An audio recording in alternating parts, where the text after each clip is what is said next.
Break नंतर आरोग्यम धनसंपदामध्ये तुमचं स्वागत। आज आपण चर्चा करतोय सोरायसिसवर आयुर्वेदिक उपचार या विषयावर आणि आपल्या सोबत आहे डॉक्टर आशिष म्हात्रे।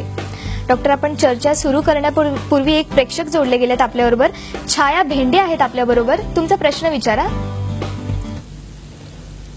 छायाजी, तुमचा प्रश्न विचारा। कदाचित संपर्क तुटलेला आहे डॉक्टर, आपण आपली चर्चा अशी सुरू ठेवूया। डॉक्टर, तुम्ही सांगत होता, टिप्स देत होता, काय सांगाल डॉक्टर? जसं मी टिप्स मध्ये मी सांगितलं की उपचार करताना आणि किंवा घरगुती उपचार करताना खास करून डाएट आपण थोडंसं व्यवस्थित निर्माण करताना नियमितपणा असला पाहिजे। अन्नपान आपण योग्य वेळी सेवन केले पाहिजे की जेणेकरून कुठलाही आमविष निर्माण होणार नाही। आपल्या नॅचरल अर्जेस आपण टाळल्या पाहिजे, त्याचा अवरोध करू नये।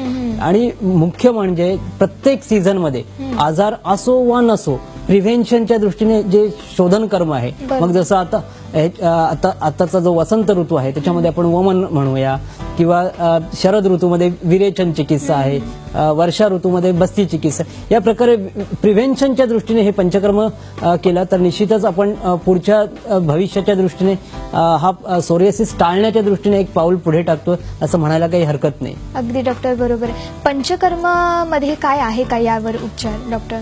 ह्याच्याबद्दल आता जे मी शोधन उपचार म्हणतो त्यालाच पंचकर्म म्हणजे साधारण एक शरीरातील टॉक्झिन्स बाहेर काढण्याची प्रक्रिया किंवा शरीर शुद्धीकरणाची प्रक्रिया आहे। आणि यामध्ये मुख्यतः म्हणालो तसं वमन म्हणजे एक औषधी चिकित्सांद्वारे आपण उलटी वाटे शरीरातील दोषांना आपण बाहेर काढतो।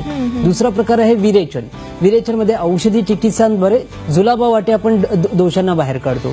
तिसरा प्रकार आहे रक्तमोक्षण, म्हणजे जसं आपण ब्लड लेटिंग म्हणतो, तर ब्लड लेटिंग सारखे प्रकार की ज्याने अशुद्ध रक्त आहे, इम्प्युअर ब्लड, हे ब्लड आपण बाहेर काढल्यामुळे बऱ्याचशा अंशी जे टॉक्झिन्स आहेत ते बाहेर आपल्याला काढता येतात आणि अर्थातच त्याच्या दृष्टीने पुढे होणारा दोष निर्माण उत्पन्न होणार ते आपण टाळता येऊ शकतो। बरोबर डॉक्टर, अगदी छान माहिती देतात। पुन्हा प्रेक्षक जोडले गेलेत आपल्याबरोबर।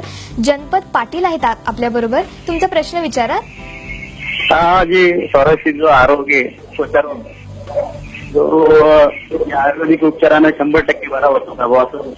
अच्छा, त्यांचा प्रश्नच असा त्यांनी केला की 100% हा आजार बरा होऊ शकतो का? मुख्यतः आपण बघूया की आजारामध्ये 100% बरा होऊ शकतो का?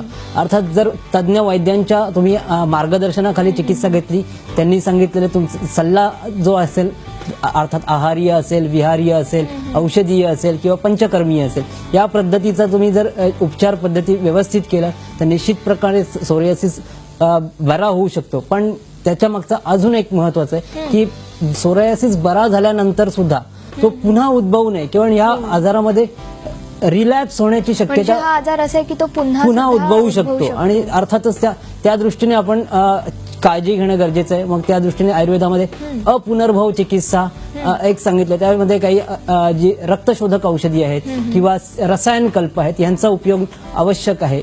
याच सोबत जसं मगाशी म्हणालो मी, प्रिव्हेन्शन करता पंचकर्म हे उपचार केले तर निश्चितच चांगला त्यांना फायदा होऊ शकेल।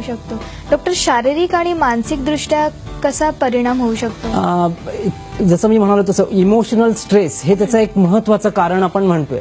ज्यावेळी एखाद्या माणसाच्या त्वचेच्या ठिकाणी काही असे सोरियासिसचे लिजन्स दिसतात, तर जसं तो कुठे काम करत असेल, ऑक्युपेशनलच्या ठिकाणी त्याला लोकांकडनं बघण्याचा त्याचा दृष्टिकोन आणि त्या बघण्याच्या दृष्टिकोनामुळे त्याच्या मनावर पडणारा सायकोलॉजिकल इफेक्ट हा एक निश्चितच आहे। बऱ्याचशा अशा केसेसमध्ये असं दिसून येतं की ते त्वचा वैगुण्यामुळे ही लोकांना डिप्रेशन सारखे लक्षणही दिसून येतात, कारण की त्या व्यक्तींना आसपास सुद्धा बसू दिलं जाते। पण मुख्यतः आपण सुरुवातीलाच तुम्ही सांगितल्याप्रमाणे हा काही इन्फेक्शियस आजार नाही, त्यामुळे असं काही करण्याची आवश्यकता नाही आणि त्यामुळे की हे उपचार करणं अत्यंत आवश्यक आहे, त्यांनी काळजी घेणं गरजेचं आहे। आणि जसे आयुर्वेदातील जे तज्ञ वैद्यांकडून जे काही उपचार केलात आणि जे पथ्यपालन केलात, तर ह्या प्रकारचे उपचार आणि आपण व्यवस्थित सोरियासिसवर निश्चित विजय करू शकतो। बरोबर। पण डॉक्टर, एखाद्या व्यक्तीला जर वाटतं की आपल्याला हा रोग सुरू झालेला आहे किंवा मग खपल्यांसारखं काही त्वचेवर त्यांना दिसू लागलं, तर अशा वेळी त्यांनी लगेच कोणती काळजी घ्यावी? अशा वेळी लगेच त्यांनी जसं म्हणालो तसं की खपल्यांसारखे त्यांनी त्रास झाले तर काही त्यांना बाह्य उपचार आहेत। बाह्य उपचारामध्ये काही औषधी तेल असतात, मग त्याच्यामध्ये मरीचादी तेल आहे किंवा करंज तेल आहे, या तेलांचा जरी बाह्य उपचार केला किंवा काही औषधी उपचार आहेत, त्यामध्ये आरोग्यवर्धिनीसारखी काही औषधी आहेत, घृतपान आहे, यांचा उपचार केला तर निश्चितच त्यांना फायदा होऊ शकते. अगदी अगदी खूप छान माहिती देताय डॉक्टर तुम्ही. आपल्याबरोबर कॉलर आहेत, आपल्याबरोबर तुषार आहेत आपल्याबरोबर कल्याणहून. तुमचा प्रश्न विचारा.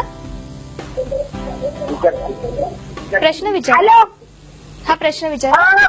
माझ्या कोपऱ्यावर छोटे छोटे फोड्या उठतात. कुठे उठतायत? म्हणजे हाताच्या कोपऱ्यावर छोटे छोटे फोड्या उठतात. बरं बाळा, तुझं वय किती आहे? 12 वर्ष.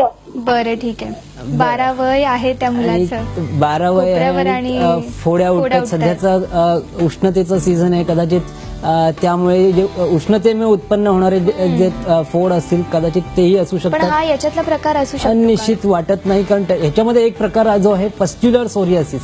पण पस्ट्युलर सोरियासिस मध्ये मी जसं म्हणाल तसं पूयुक्त फोड असणं गरजेचं आहे. अच्छा. आणि त्याच्यात जर सिव्हिअरिटी असेल तर मग ज्वरासारखे म्हणजे ताप येणं किंवा एकदम खंगलेला वाटणं या प्रकारचे लक्षणं असतात. अर्थात मला त्यांच्या आवाजावरनं आणि त्यांनी सांगितलेल्या लक्षणावरनं ही मला वाटतं जे उष्णतेमुळे उत्पन्न होणारे फोडच आहेत. त्याच्यामध्ये परिपाठादी काळासारखी त्यांना औषधी जी आहेत ती खास करून लिंब आहे, अमलकी आहे, यासारखी औषधी द्रव्य आहेत, यांचा उपयोग केला तर त्यांना निश्चित फायदा होऊ शकेल. अगदी अगदी डॉक्टर खूप छान माहिती देते. आणि घरच्या घरी आपण अजून काय त्यांना सांगू शकतो की आहार झाला, विहार आपण काय सांगू शकतो? विहारामध्ये आपण असं उष्णतेत जाऊ नये किंवा काय? विहारामध्ये आपण असं म्हणूया की सनबर्न पासून जसं टाळता येईल हे आपण केलं पाहिजे. जसं त्वचा कुठल्याही प्रकारे ड्राय राहणार नाही, मग तुम्ही मॉइश्चरायझरचा उपयोग करा, घृतांचा उपयोग करा. आहारामध्ये साजूक तुपासारख्या घृतांचा उपयोग केला पाहिजे. कुठल्याही प्रकारचं जे स्पायसी पदार्थ आहेत किंवा कोणतेही विरुद्ध आहार आहे यांचं आपण सेवन करू नका. विरुद्ध आहार कोणता? विरुद्ध आहार म्हणजे काय, तर आयुर्वेदामध्ये या विरुद्ध आहाराला एक विशेष महत्व आहे. विरुद्ध आहार म्हणजे कुठलाही 18 प्रकारचे विरोध सांगितले आहेत. त्यापैकी साधारण आपण अन्न सेवनाबद्दलच बोलूया की दूध आणि मासे एकत्र अन्न सेवन करणं किंवा दूध आणि आंबट फळं एकत्र करणं किंवा वेळी अवेळी अन्न सेवन करणं हा एक विरोधच आहे. तर हे ह्यालाच विरुद्ध आहार म्हणतात. आणि सध्याच्या काळामध्ये लाईफस्टाईलमुळे हा प्रकार खूपच बळावलेला आहे. तर हा प्रकार थोडासा टाळता आला तर निश्चितच पुढचा आजार होण्यापासून आपल्याला वाचू शकतो. मग डॉक्टर सकाळपासून त्यांच्या नाश्त्यापासून कसा आहार असावा? सकाळी नाश्त्यामध्ये आपण जसा जो आहार घ्याल तर आहारामध्ये आपण असं दुधासारखे पदार्थ घ्या. पण दूध आपण घ्याल तर दूध स्कीम मिल्क म्हणजे कुठलीही साई नको. त्याच्यामध्ये साजूक तूप घालून आपण घेतलं पाहिजे. दुपारच्या जेवणामध्ये आपण आहारामध्ये जसे तेलकट तुपकट नसणार असे पदार्थ घेतले पाहिजेत. साधारण दही सारखे पदार्थ अवॉइड केले पाहिजेत. कोणतेही जसे सॉल्टी प्रोडक्ट्स, आता लहान मुलाचा आपल्याकडे कॉल आला होता, सॉल्टी प्रोडक्ट्स आहेत जसे कुरकुरे सारखे पदार्थ लहान मुलांना घेण्याची आवड असते, पण ते पदार्थ निश्चित आपण टाळले पाहिजेत. अगदी अगदी डॉक्टर, आहाराविषयी खूप छान माहिती देताय डॉक्टर तुम्ही. पण आपल्याबरोबर आता शेवटचे प्रेक्षक आहेत. चंद्रकांत आहेत साताऱ्याहून. तुमचा प्रश्न विचारा. माझा प्रश्न हा विचारा. मॅडम, माझा चंद्रकांत मोहिते मी बोलतोय, साताऱ्यावरून बोलतोय. हा बोला. आमच्या मुलग्याला जळवात आहे, पायाला त्याच्या हे होतंय म्हणजे ओलसर होते त्वचा. ओलसर त्वचा होते का? ओलसर. हा, बरं ठीक. जळवात आहे त्याला. बरं, काय सांगाल डॉक्टर? असं त्यांनी सांगितलं जसं पायाला जळवात आहे याचा अर्थ भेगा पडतात आणि त्यामध्ये थोडंसं इन्फेक्शन होतंय, त्यामुळे पाय ओलसर पडतोय. अशा वेळी आपल्याला थोडंसं बाह्योपचाराबरोबरच औषधी चिकित्सा म्हणजे अभ्यंतर औषधी चिकित्सा हे दोन्ही चिकित्सा महत्वाच्या आहेत. त्यामध्ये बाह्योपचारामध्ये आपण त्याला पहिल्यांदा त्याचे जे काही जळवात आहेत ते व्यवस्थित गरम पाण्याने क्लीन केले पाहिजे. क्लीन करून मग बाह्योपचारामध्ये शतधौतघृत आहे, पाददारी मलहर यासारखी बाह्योपचार औषधी त्यांना लावले पाहिजेत.